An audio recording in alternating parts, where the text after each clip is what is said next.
Vamos falar sobre economia. O dólar fechou cotado ali a quase R$ 6, 5,99. Pois é resultado da divulgação do pacote fiscal, aumento da isenção do imposto de renda. A Tamara Nassif conta exatamente isso, né? Com isso, a moeda norte-americana renovou o recorde de valor nominal pelo segundo dia seguido. Até quarta-feira, quando marcou 5,91, o maior patamar já registrado era 5,90, 5,905, atingido em 2020. Ela desconsidera a inflação do cálculo, tá? Então é importante fazer essa ressalva. A forte disparada no câmbio foi em reação às medidas de ajuste fiscal e os detalhes do pacote, né, de contenção de gastos públicos. O mal-estar começou na quarta, quando o ministro Haddad foi à rede nacional para explicar o pacote à população. De um lado, anunciou o aumento da isenção no imposto de renda para quem ganha até R$ 5.000, uma das promessas da campanha de Lula. De outro, afirmou que o pacote de contenção de gastos, costurado pelas as semanas, né, pela Fazenda, terá impacto de 70 bilhões nas contas públicas. Então, para o mercado financeiro, o problema foi comunicar as duas medidas ao mesmo tempo, especialmente no momento de grande expectativa pelo corte de gastos. Vamos trazer o Pedro Rossi, que é economista e professor da Unicamp. Ele vai nos ajudar a entender exatamente. Ô professor, tem razão aí o mercado para essa reação? Dólar, tem muita gente reclamando, né, do que chamam de especulação. Boa tarde.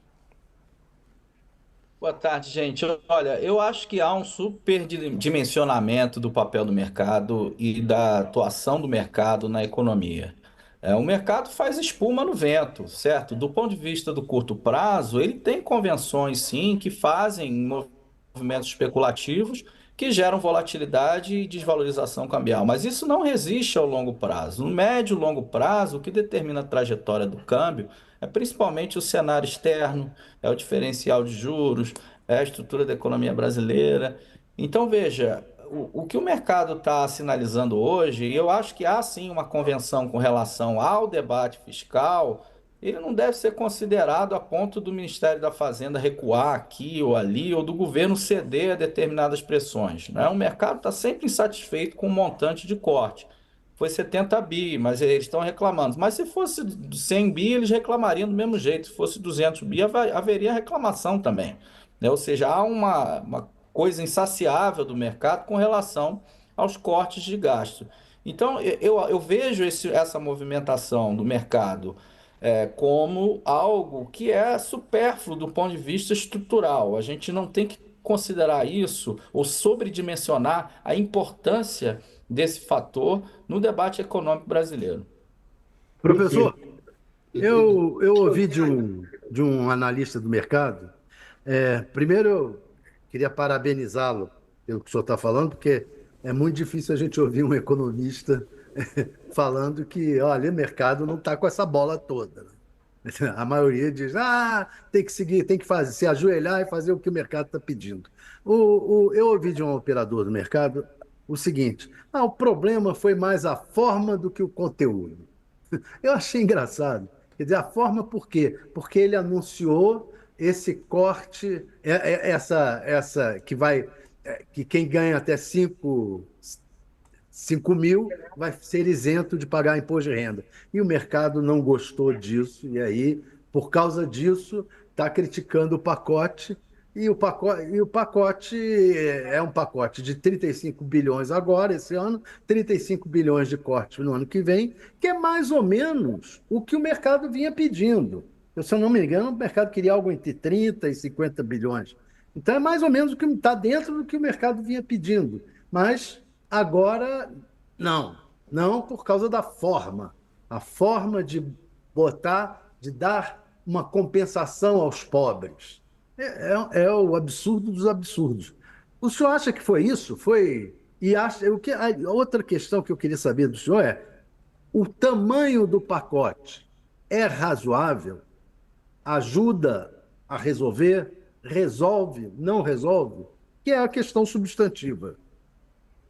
Ô, Thales, agora você colocou uma questão crucial e a gente entra num debate de conteúdo, ou seja, fora dos parâmetros do mercado, tem muito que se discutir, né? E eu acho que um dos pontos fundamentais é a gente olhar um pouco para trás e entender o que que o governo está fazendo, por que que o governo está entregando isso e se poderia ser diferente, né? Eu tenho uma visão de que, no fundo, o arcabouço fiscal é extremamente rígido e incompatível com um projeto de país que é um projeto distributivo de crescimento econômico e emprego, certo? O que o governo fez foi tentar entregar reformas, um pacote para manter o arcabouço fiscal. Nesse aspecto, eu acho que até o governo fez bem, ou seja, dado que é preciso viabilizar o pacote, que eu não concordo, o arcabouço, que eu não concordo, ele resistiu às demandas por flexibilizar o piso de saúde e educação, que é o dinheiro que vai para o hospital, escola, públicos, certo? Ele resistiu em desvincular salário mínimo de aposentadoria e BPC, que havia uma pressão fortíssima para isso, mas ele entregou a política de salário mínimo. Ele reduziu o potencial impacto do salário mínimo na economia brasileira. Tá? Se a gente comparar com o que houve no governo Lula e Dilma em termos de salário mínimo, onde o salário mínimo cresceu mais de 70% naquela época, hoje é inviável se a gente pensar com essa nova cabeça, com essa nova regra. Ou seja, estamos sacrificando um instrumento de desenvolvimento e distribuição, que é o salário mínimo, no altar de um arcabouço fiscal, certo? Aí vem a outra pergunta: precisamos mesmo desse arcabouço? A minha visão, certo?